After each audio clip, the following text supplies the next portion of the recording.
Another fantastic leadership event is our annual Eagle Institute. I've attended a few of these over the years, and this year's July's event was especially unique and intriguing. About 55 participants explored George Washington's home at Mount Vernon for a 3-day course focused on leading as a team builder. We learned about Washington's different leadership principles and how he applied them in every aspect of his life, and how we could apply them in our own districts. The sessions on diversity, be it generational, cultural, or philosophical, also offered a rich wealth of information for our group to think about and discuss. Learning about leaders in the very vicinity they learned and led is simply invigorating, and I can't wait to see the lessons we'll learn in Williamsburg next year. Thank you to AXA for their continued support of this very important program.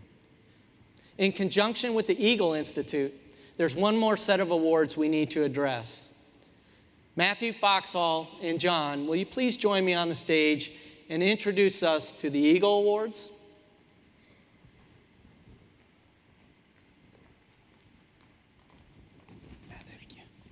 Thank you, Mark, and thank you all for being here this morning. On behalf of AXA, so glad to be here and to present this award to an outstanding individual. We are looking forward to the time together today in introducing this award, and AXA is extremely proud to do it. On behalf of AXA, wanted to introduce, obviously, these candidates. As the leading provider of 403B, AXA is proud to be here. Our organization's sponsorship of the Eagle Award goes back to 2006, but the relationship and partnership with ASBO goes back even further. I think we can all agree that the candidates and recipients of this award, it is a tough behind-the-scenes job that these folks are doing each and every day. And so, without further ado, let's take a look at some of the proof. Please run a short video showcasing the talents and efforts of these individuals over the last year. ASBO International is proud to honor this year's 2015 Eagle Award winners for their visionary leadership in school business management, contributions to the profession, and their dedication to ensuring a quality education for students. Congratulations! Introducing the 2015 Distinguished Eagle Award recipients.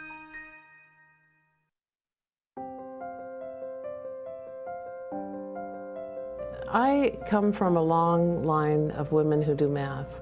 My grandmother was first a math teacher and then became an assistant principal at what was then a junior high school. My mother was an aerospace engineer, and then once she retired from NASA, she went on to teaching with kids. I've always had education in the background, so that combination of math and education, it was a natural fit. Being a school business official is one of the best careers anyone could have. When I go to work every day, I get an opportunity to help 40,000 kids. And those kids mean the world to me and what keeps me supercharged. I love going out to classrooms and watching teachers teach. It helps me in my work knowing what they're doing on a daily basis with our kids. We have 4 learning pillars in our strategic plan. One of them is equity. And so that it is very rich to have so many cultures come together. And it's important for us to be an inclusive environment, so whoever comes, however they come, we take them in and we have an expectation for them to be college and career ready when they graduate. We just passed a $680 million bond by our community, which is very supportive of our schools. It's a long-standing tradition of supports. And so we're building 3 new schools and then rebuilding 5 schools. I have the highest regard for these students. They're really dynamite kids that are just making a difference in this world. And I can hardly wait to watch and see what they do once they leave us.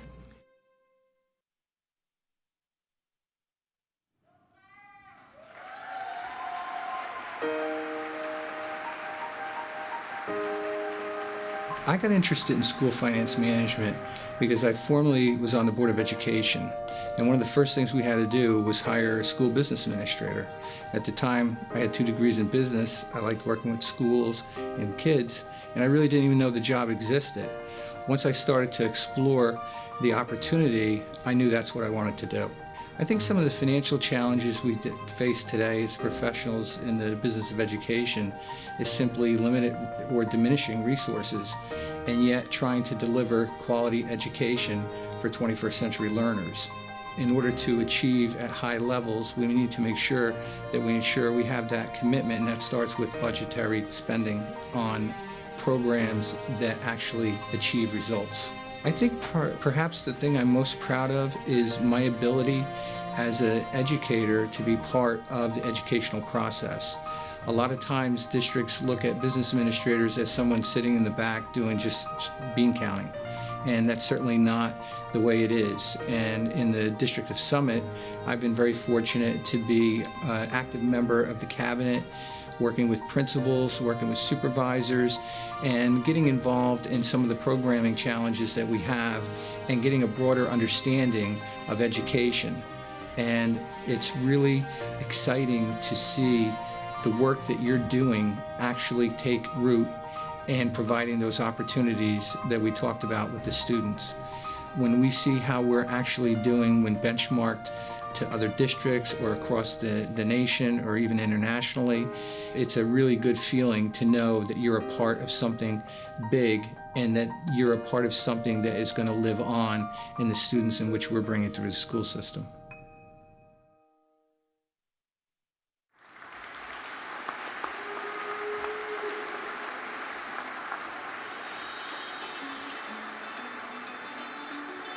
DeSoto Parish is about 30 miles south of Shreveport, Louisiana. We're pretty rural. We have 10 schools. We have 788 employees. We serve about 400 retirees on top of that. We service pre-K through 12 students. Recently, our school system has been flooded with the Haynesville shale, a natural gas boom.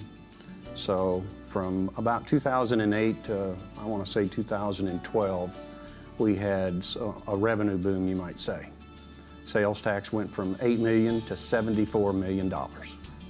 That natural gas boom has basically put some things into place in our district where we can serve kids better. We can improve school achievement. Being a school business official has been my career. It's something that I love. I guess that's why I've worked for the same district for over 34 years. There's a lot of compromise that has to take place, a lot of understanding, a lot of listening. And if you find out really where they're trying to go, I think you can make everyone happy. What we try to do is always put the child first.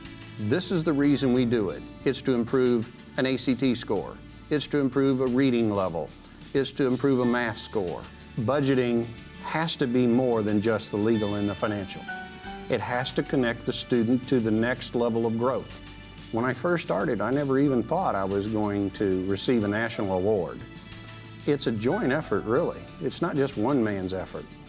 It's something that we can all enjoy and be proud of.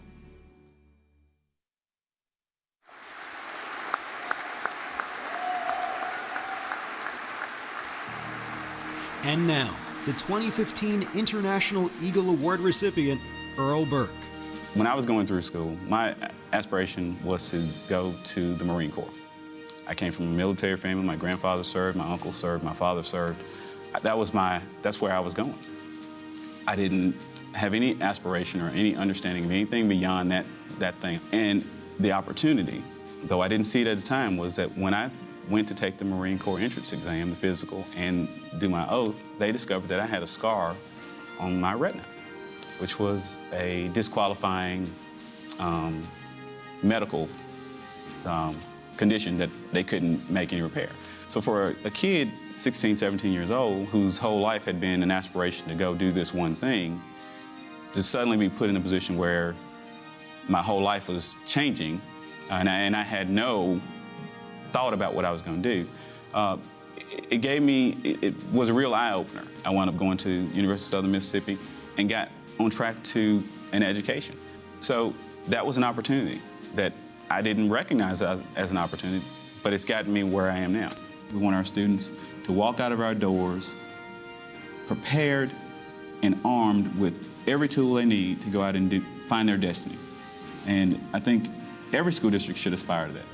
It's our responsibility and our job to give them the best opportunity that we can. And that's my aspiration for Hinds County School District, that we will continue that mission, that we will exceed what we've done in the past, that I will get an opportunity to do more than what I've already done.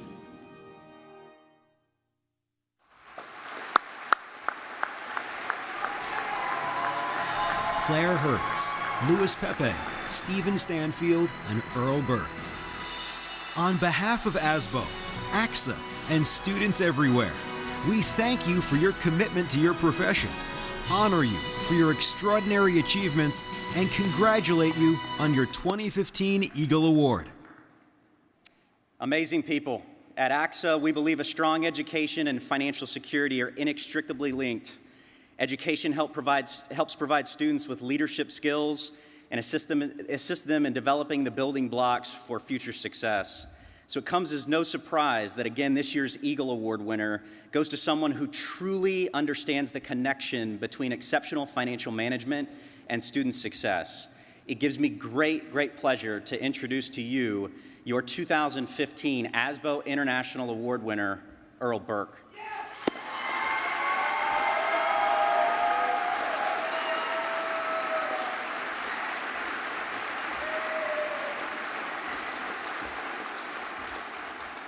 Thank you.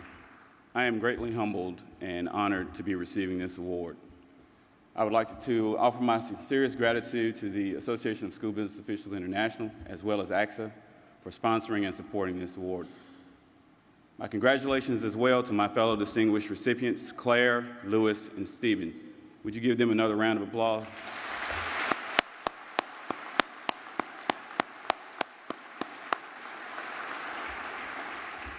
We all have a creation story, a story that explains how we came to be where we are in our personal lives and our professional lives, a story that helps people understand who you really are. Whether passionately told or dispassionately explained, no one's story is better than anyone else's. Granted, each of us has had trials, experienced tragedy, and felt sadness in both our personal and professional lives. But hopefully, we each have found at least an equal measure of triumph, victory, and joy.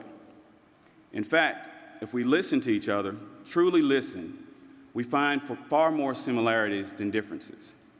Like all of you, my story is riddled with opportunities, or as I like to think of them, doors.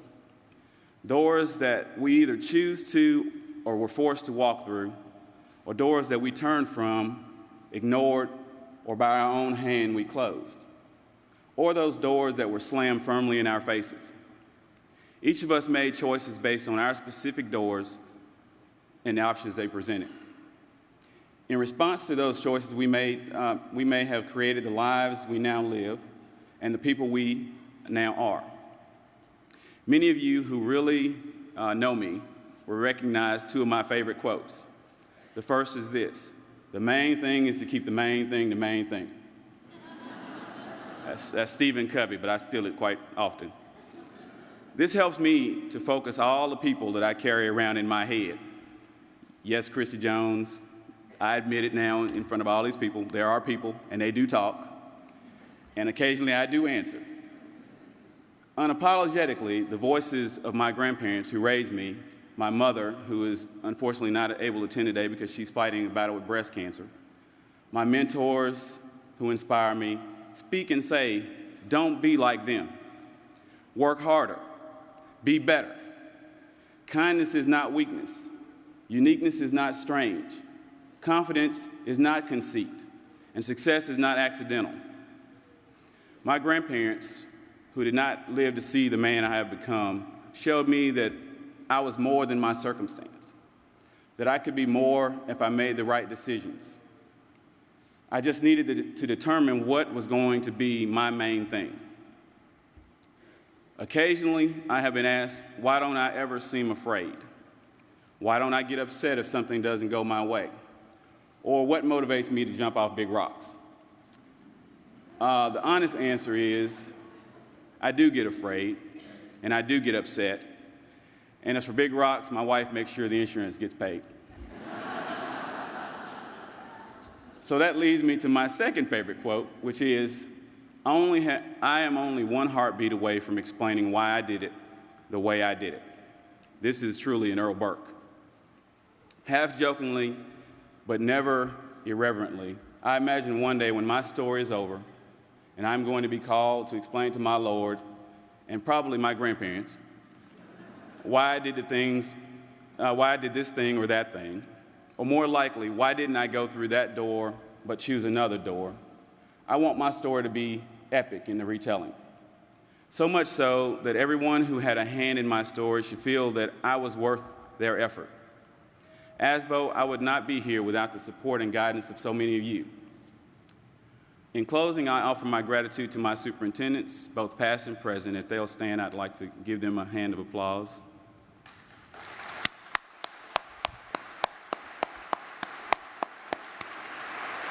The members of the Hinds County School Board and my business office team, who also want to stand and give a reward, an applause.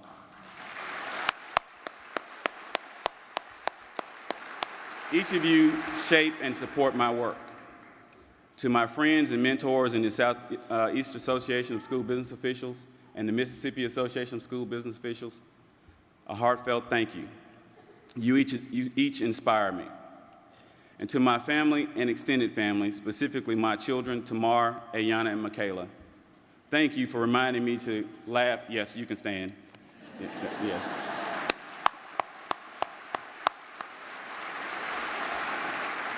Thank you for reminding me to laugh continuously at myself. And to my wife, Shakita, who must stand,